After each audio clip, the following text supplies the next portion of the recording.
Welcome to the deep dive. Today we're going right into a legal outcome that, well, it's just landed, and it's sending huge ripples across India. We're talking about a landmark verdict, one that says so much not just about one person's accountability, but about the really deep challenges women still face, especially in politics and public life. Absolutely. It's a critical moment. The news, it's incredibly fresh. A special court down in Bengaluru delivered a guilty verdict just today, August 1st, 2025, against Prajwal Revanna. Sentencing is set for tomorrow, August 2nd. Yeah, and it hit the headlines almost instantly. It really did. And look, this isn't just about, ticking a legal box. This case gives us a real window into that complex mix of politics, entrenched power, and the actual pursuit of justice, particularly when it comes to the safety of women operating within these, let's face it, very influential political circles. Right. And what's really striking here, and I think we need to keep coming back to this, is the speed, the sheer speed of this trial. That's a key point, isn't it? And that's really our mission today in this deep dive. We want to get beyond just the headlines. We want to unpack the whole journey that led to this conviction, and maybe most importantly, explore what it all means, the implications for politics, for society in India. Connecting the dots, essentially. Exactly. Connecting the dots from one person's actions Sure. to these much bigger systemic things that this case just throws into sharp relief. Okay, so let's dive right in. The core event, Prajwal Revanna's conviction. Now, for anyone maybe not following closely, Prajwal was a former MP, a member of parliament from Hassan, representing the Janata Dal secular party. And crucially, the grandson of former Prime Minister H.D. Deve Gowda. That's right. So we're talking about someone from one of Karnataka's most powerful, most established political families. A dynasty, really. Pretty much. Now, Right. the specific case here, the one leading to this verdict, involved a 48-year-old woman, a domestic worker. She alleged and showed incredible bravery in doing so that Prajwal Revanna raped her twice back in 2021. And these alleged incidents happened at his homes, first in Hassan, his political base, and then later in Bengaluru, in the Basavanagudi area.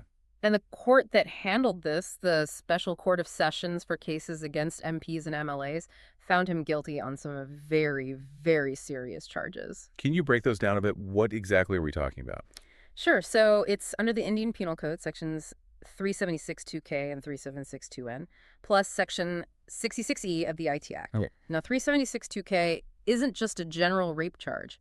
It specifically deals with rape committed by someone in a position of authority or control. Think about the law itself recognizes the power dynamic. Which seems absolutely central here, given his position. Precisely. And 376(2)N is for repeated rape. Again, underscoring the severity. Right. Then you have the IT Act charge, Section 66E. That's for violation of privacy, likely linked to the filming aspect that became so notorious later. It adds that modern digital layer to the abuse. And the judge was Santosh Gajananpat. Correct, with Ashok Nayak and B.N. Jagadisha as the prosecutors who secured the conviction. Now, back to that speed you mentioned. This trial started May 2nd, 2025. Verdict today, August 1st. Just over 2 months. Well, it's astonishing, frankly. Anyone who follows the Indian judicial system knows cases like this, especially with powerful figures, can take years, decades sometimes. Easily. So this rapid pace, daily hearings apparently, is highly unusual, almost unprecedented. It makes you ask, why? Why this case? Why so fast? It's a key question. And to really grasp the significance, you need to understand Prajwal Revanna's background, the power his family wields. They have this immense influence in Karnataka politics, particularly in Hassan district. People sometimes call it the Republic of Revanna. The Republic of Revanna. That says a lot about the level of control. It really does. So when he became an MP in 2019, he was definitely seen as, the next generation, a young leader set for big things. But that trajectory just completely derailed, didn't it, in April 2024? That was the turning point, when those deeply disturbing, obscene videos allegedly featuring him started circulating everywhere. Right, the videos. And the fallout was massive. It wasn't just one complaint. Multiple women came forward alleging rape and sexual harassment. And the state government reacted how?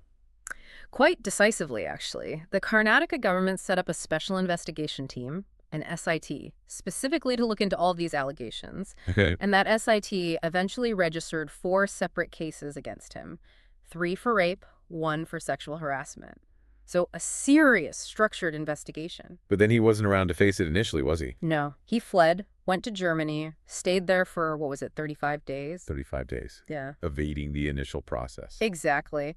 But he did eventually return, landed back in India on May 31st, 2024, and was arrested right there at the Bengaluru airport. And he's been in custody ever since. Yes, in judicial custody, which led directly to this trial and now the conviction. What about the evidence? What did the SIT actually present that led the court to this guilty verdict? Well, the investigation seems to have been incredibly thorough. Crucially, they recovered a video showing the victim actively resisting the assault.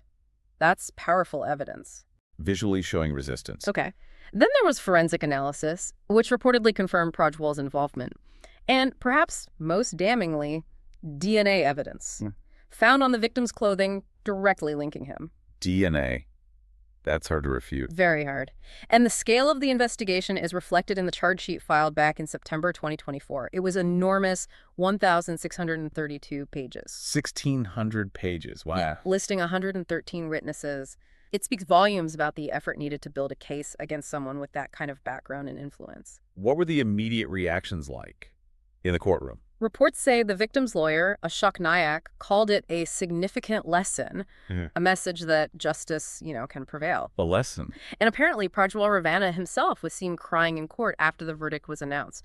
A very raw human reaction at the end of this long legal battle. It's a powerful image. Yeah. But let's broaden out now, because you said earlier, this isn't just about one person. No, absolutely not. This case throws a harsh spotlight on those larger systemic problems facing women, particularly women involved in politics or public life in India. It really highlights how vulnerable women can be, especially at the grassroots level. We're talking about Zilla Parishads, taluks, gram panchayats, the district, sub-district, village councils. Places where power dynamics can be even more intense, maybe? Exactly. And where harassment is sadly often described as pervasive. Not isolated incidents, but a constant reality for many women trying to participate. And the overall numbers for women in politics aren't great, are they? They're really quite concerning. If you look at the Lok Sabha, India's main parliament house, right now there are only 74 women MPs. That's less than 14%. Under 14%. And what's worse, that number actually decreased from the previous election in 2019 when there were 78. We're going slightly backwards, not forwards. That low representation, it feels like both a symptom and maybe a cause of these issues. It absolutely is. And compounding this is a really critical legal gap. Political parties themselves, the actual party organizations, are not covered by the 2013 Sexual Harassment of Women at Workplace Act. Wait, really? So the law designed to protect women at work doesn't apply within political parties? Broadly speaking, no. The Kerala High Court confirmed this in a ruling in 2022. It's not considered a conventional workplace under the Act's definition. So what does that mean practically for women working within a party structure? It means there's often no formal internal mechanism, like an HR department you might find in a company, to report harassment or seek redressal. No established internal complaints committee or ICC. Often not, or if they exist, they lack teeth or aren't mandated in the same way. Women are left without a clear, safe pathway to complain within the very structure they're part of. It makes them incredibly vulnerable, often silenced. And that must be even worse in situations like the one we discussed, the Republic of Revanna kind of scenario. Precisely.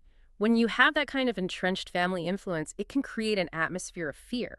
Power becomes so concentrated, so unchecked, it can effectively shield individuals. Making it almost impossible for victims to speak out, let alone expect accountability. It's a huge barrier, which is why there's such an urgent need for reform. We need independent bodies, maybe legislative committees focused solely on this.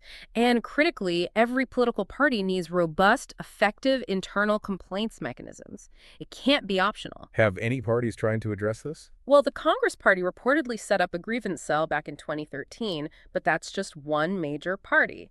And even where local complaints committees exist, like those mandated at the district level, they're often severely underfunded. Underfunded. Yeah, we saw this directly in Karnataka about 5 years ago during some research.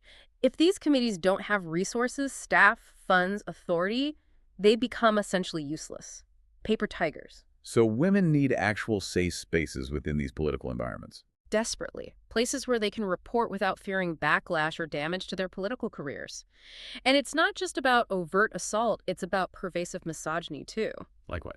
Things like being excluded or facing harassment specifically around evening events or meetings, say, after 7 p.m. It points to a culture where women's participation isn't just structurally difficult, but often actively unsafe or unwelcoming. It paints a pretty bleak picture of the environment. It can be, yes. And Prajwal Revanna's case, while shocking, isn't entirely out of the blue if you look historically. Meaning this isn't the first time someone powerful in politics has faced such accusations. Far from it. There's a disturbing pattern, unfortunately. Think back to Kuldeep Singh Sengar, the BJP MLA from Unnao in Uttar Pradesh. He was convicted in 2019 for raping a minor. I remember that case. It was horrific, and there were also allegations of intimidation, threats. Exactly. It showed the lengths powerful individuals might go to and the immense difficulty in getting justice. And of course, there was the 2012 Delhi gang rape case that wasn't political, but it was a watershed moment. It absolutely was. It led to significant legal reforms around sexual assault laws in India.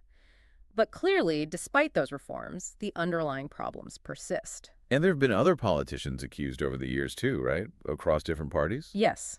People like Anup Sanda from the Samajwadi Party, Bikram Singh Brahma from Congress, they've faced serious charges too. It reinforces that this isn't about one party or one region. It's a systemic issue cutting across the political landscape. Is there any data on this?